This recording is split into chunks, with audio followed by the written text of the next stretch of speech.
guys! Andito na naman si Madam Lisa nagluluto. Magluto po tayo. Tara, samahan niyo ako. Ay, siya nga pala. Good morning, good afternoon, good evening saan man sulok ng mundo. Ito po, nagluluto po ako ng tilapia, red tilapia. Yan po ay gagataan ko. Piniprito ko lang po siya ng kaunti. Konti lang po. Red tilapia po ang piniprito ko. Ang gagawin kong ginatan tilapia kasi favorite ko po talaga ang red tilapia. Saka yung binibilihan po namin sa Costco. Malinis na po siya. Hugasan mo na lang. Lahat po ng mga laman-laman niya dun sa loob tanggal na. Samahan niyo po ako sa pagluluto ko ng simpleng ginataang tilapia. Kaya po simple lang kasi kaunti lang po ang ricado ko. Kasi wala pa akong nabibili ng mga ano ko. Katulad po ng dati, like ko sinasabi. Kailangan ubusin. So, kukuha po tayo ng plato na mapapaglagyan ng tilapia. Kasi po, konting prito lang po ang gagawin ko. Tapos gagataan ko siya. Kaya konting oil lang din po ang nilagay ko dito. Kasi diyan ko na rin po igigisa ang aking mga sahog. Ang sahog ko lang po, wala akong siling haba, yung green. Wala din akong labuyo. Pero may chili sauce po ako. Tapos meron akong curry paste. Yan po ang favorite ko talagang inilalagay ko sa mga ginagataan ko. At meron din po akong hindi ko alam po kung nasaan na. As usual, chili powder. Ayan po. At meron din akong curma. Ayan. At meron din po akong nagbukas na ako ng isang latang coconut. Ayan, coconut ko. At may onion, luya, at bell pepper, yellow and green. At may garlic po ako. Ayan. At may konti akong natirang Maggi Magic Sarap. At paminta. Yan lang po ang mga isasahog ko. Siyempre, lalagyan ko ng konting asin. Ayan na po. Mamaya na po ako kukuha ng asin. Madali lang yan. So guys, panoorin nyo ang aking nilulutong simpleng ginataang tilapia. Okay guys? Ayan. Tataas po natin para makita natin. Ayan.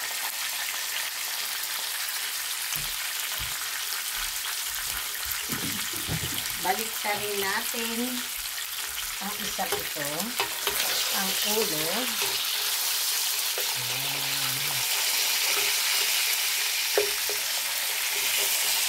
Mamaya po tatanggalin ko na. Kaya po piniprito ko ang isda na ginagataan ko kasi po ayoko nang malangsa. Sanay po ako na halimbawa yung tulingan, ipiprito ko po muna siya bago ko siya gagataan. Kahit po tilapia.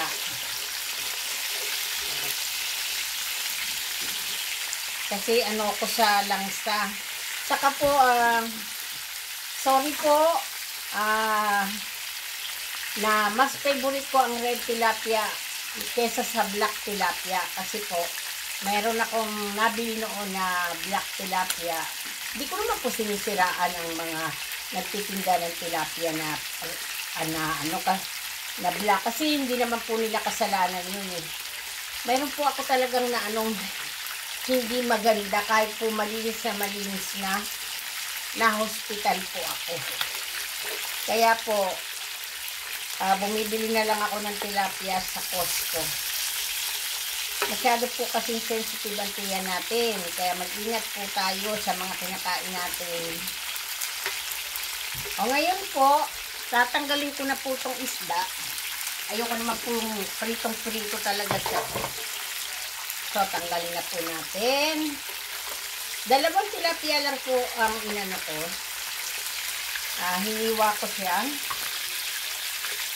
Isang hiwa lang ginawa ko. Dalawang tilapia ang lulutuin ko.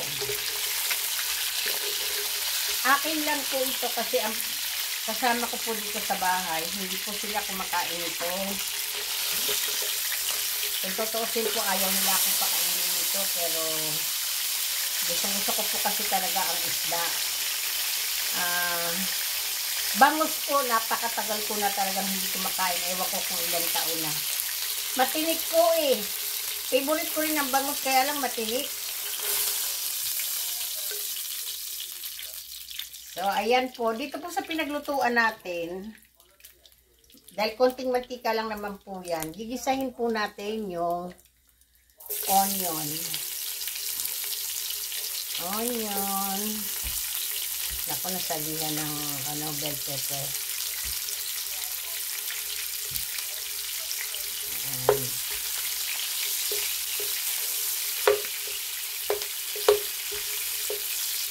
Napakasimple lang po itong luto na to. Alam ko po maraming marunong dyan magluto ng mga ganito, pero pinapakita ko lang din po. Pero alam po akong ibang mga luto ko na mga ginatang mga ganito, kaya lang, dahil sa kulang nga yung mga ingredients ko. Kaya, ito lang, simple lang yung gagawin ko. Gusto ko lang po talagang kumain ng ginatang tilapia. Kasi po pagka iprituhin, maraming mantika, tapos matalsik. Kaya nga po dito ako nagluluto sa aking table. At madaling linisin, madaling punasan. Ayan po. Nilagay ko na po yung onion at luya. May naman po itong garlic. Konting garlic lang po. Pampaalis lang po ng langsa. Ayan na.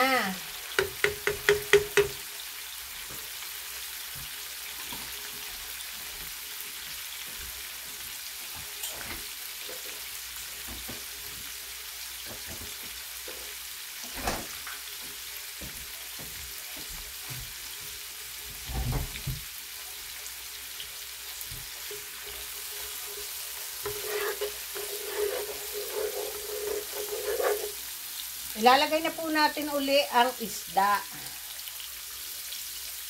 Ayan. Isda naman po ang ating ilalagay. Maya-maya po ilalagay ko na yung coconut. Ano ko pong munang maluto itong isda. Kasi isang lata lang po kasing coconut ang ilalagay ko dahil wala na po akong stock. Pag nilagay ko kagad po kasi yung coconut at maluto kagad, baka po ang isda hindi maluto. Kung mauubusan po kagad ng coconut. Kasi po ang gusto ko po sa ginagataan ko, yung pong nagmamanti-mantika yung coconut. Pagka hinintay nyo po na nagmamantika, na po yun, medyo natutuyo-tuyo. So, kailangan wag ko munang dahil kawawa naman yung isda ko pagka hindi ko nilutong mabuti. So, kukuha po tayo muna ng takip. At ihahanda ko na po ang aking chili powder.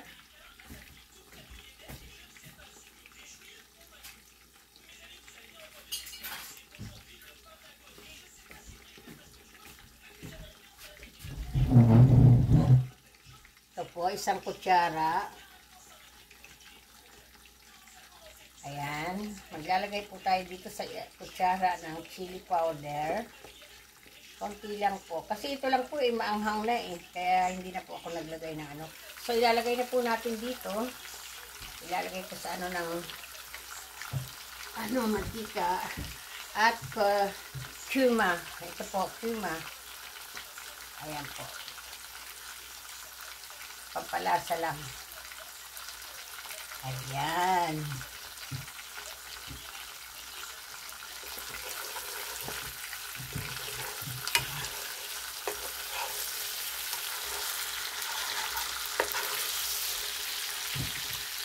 Haluin po natin. Baliktarin, baliktarin. Ayan na.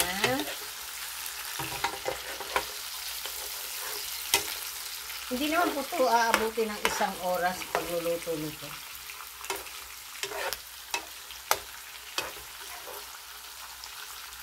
Hanggang bukas ko na po itong ulam.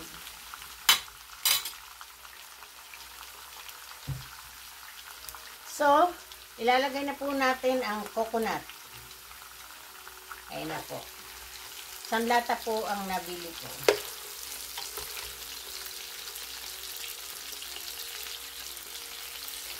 Wala po kasing nabibiling fresh dito na coconut. Nasa lata lagi. Kung gusto niyo naman po, may nyug naman dito pero hindi po magandang kudkurin. Yung gawing gata. Ginawa ko na po ng ilang beses pero hindi po, wala pong lumalabas na puting-puting gata. Kaya po ang ginagawa ko, dahil may kayura naman ako dito, ang ginagawa ko po, nag-ano po ako, yung nagkakayod ako pero yun ay pinapampalitaw ko lang. Pag nagluluto ako ng palitaw, yung mga kakanin. Kailangan ko ng fresh coconut. Yun lang po. Pero yung pangluto po na igagata ninyo sa ano, hindi po talaga maganda. Mas maganda po talaga yan sa atin. Ayan na guys. Pakukuluin po natin. At pag kumulo na po ito, ay ilalagay na po natin ang curry paste. Hindi po ako naglalagay ng suka dito kasi ibang luto naman po ito. May curry paste naman po. Pag nilagay nyo po kasi ng suka at may mga ganyan, hindi po maganda. Hindi po Bicolana style ito o ano. Bicolana nga po pala ako, si Madam Lisa. Hanapin nyo po yung aking YouTube channel, Madam Lisa. Like and share. Please subscribe naman po kayo. Nagmamakaawa po ako. Gusto ko lang pong maging masaya. Ma-proud ako sa mga ginagawa ko. Sana po, isa na rin kayo maging proud. Kahit nasaan po tayo, gawin natin na ang ating gusto. Ayan na guys. So, ayan po. Maglalagay na tayo ng paminta. Paminta. Konti lang. Naku, wala na yata. Ayun, meron. Ayan po. Konti lang. At kuha rin po ako ng asin. Konti lang din po ang asin kasi may Maggi Magic sarap naman po. Kasi maalat po ang Maggi Magic sarap.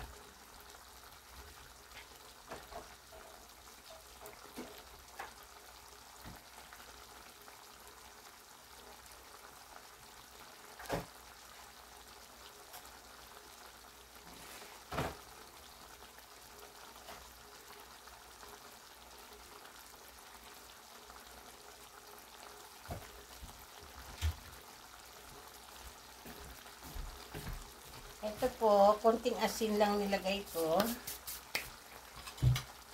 Kasi yung tilapia po, nilagyan ko na siya kanina ng ano. Nilamasan ko na po siya ng asin kanina. Kaya konting asin na lang po. Para yung asin, doon lang po sa sauce.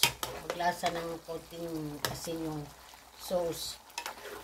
So, lagay po natin ang konting-konting Maggi Magic sarap. Kunti lang. Hindi ko po ito uubusin. Ayan po, marami pa. At po, maglalagay na ako ng ito.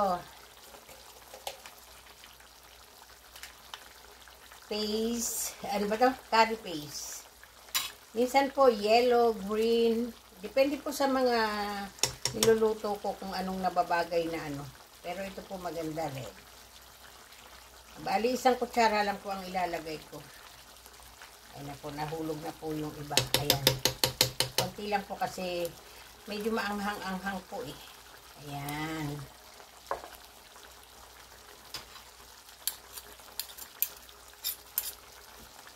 Kailangan tunawin.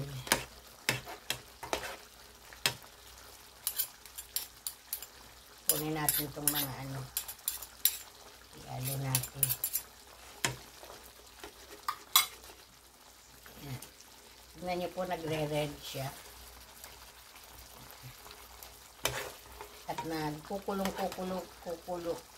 Kumukulong na.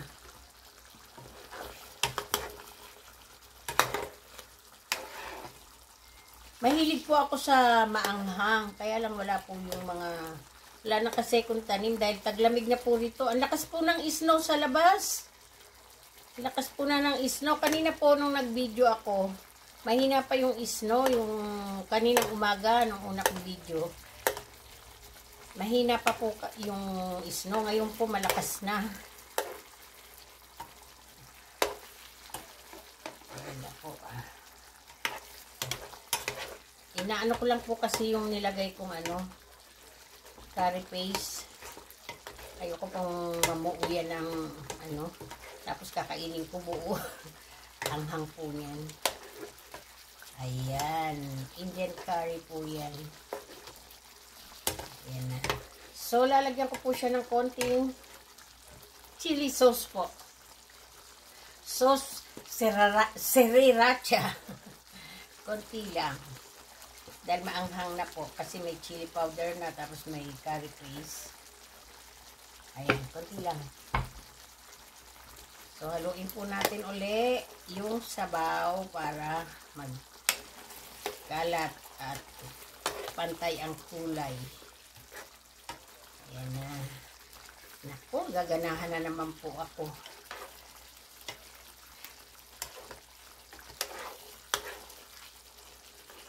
Konti lang po ako kumain ng kanin. Mas marami po akong kumain ng ulam kaysa po sa kanin. Kasi po may diabetes po ako. Bawal po sa akin ng maraming kanin. No? Yung white rice. Kaya po may limit ako sa rice. Saka ang mga karne-karne, tikim-tikim. Pero mas maano po talaga ako sa isda. Baliktad rin po natin ito para yung lasa din maano. Ayoko po kasi madurog. Ay!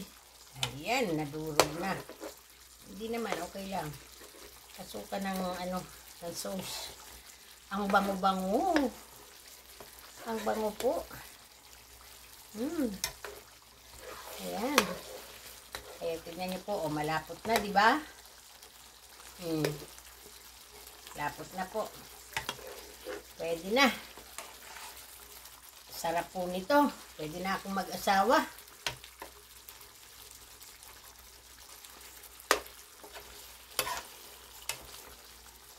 At ilalagay na po natin ang yellow bell pepper and green. Ayan po.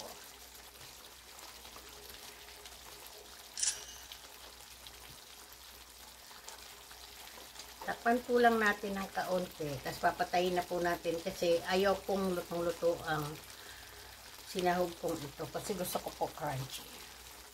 Mapapanood nyo naman po lagi sa mga videos ko na sinasabi ko sa inyo na yung mga vegetable ayaw ko po talaga ng lutong-luto. Gusto ko yung habang kumakain ako tumutunog. Narinig ko yung tunog. Ayan na! Ang ganda na po guys. Ang bango-bango.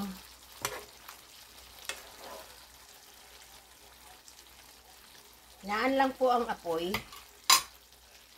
Kasi nag-ano na po yung gata. Naglalangis-langis na. Ayan na po guys. Ayan. Nakikita nyo po. Red curry ang nilagay ko. Ayan na po.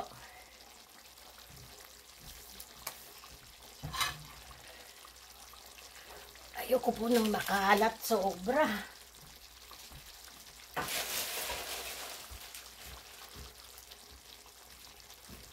Ilagay na ito. Kalimutan pa. 2 minutes lang po luto na yan. Kita nyo naman po yung tilapia. Luto na. Ay.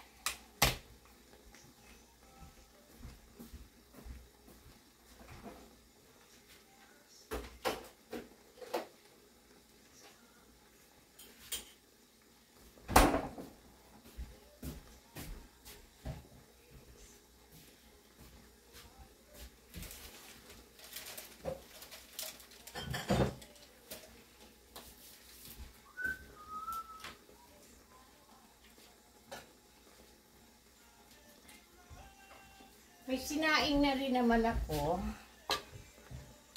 Ayan. So guys, eto na po.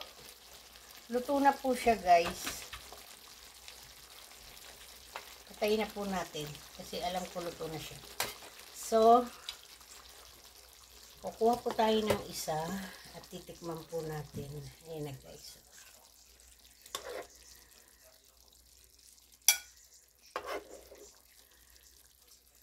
Ayan. Uy, kasarap. Ayan. Sandali lang.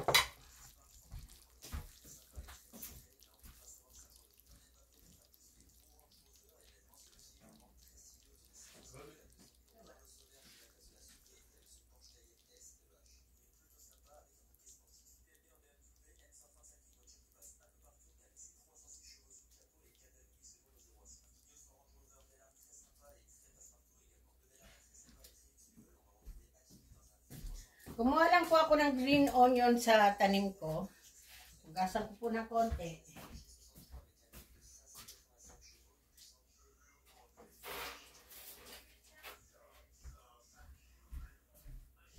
Ayan, lagyan natin ng green onion. Maglalagay tayo ng, tignan nyo, gusto ko po ganito kalutong. Ayan na po guys. Luto na siya. Alisin po natin to. Takpan po natin. Papakita ko sa inyo. Ayan na. Ayan na po siya. Tapos na po. Luto na. Ayan. So, nagpapasalamat po ako sa inyong lahat, guys. Sana magustuhan nyo tong simpleng recipe ko. Ginataang tilapia. Kahit po anong isda, pwede po yung ganyan na luto. Okay po. Tignan po natin yung snow sa labas. Malamig. Sandaling-sandali lang po. Madilim na malamig. Ayan na, guys. Tignan nyo, white na po. Tapos kumpas ko na dito sa amin. Ayan. Okay guys, thank you. Thank you. Sana po magustuhan ninyo tong video ko. Maraming pong salamat. Like and share and subscribe na rin po. Thank you very much.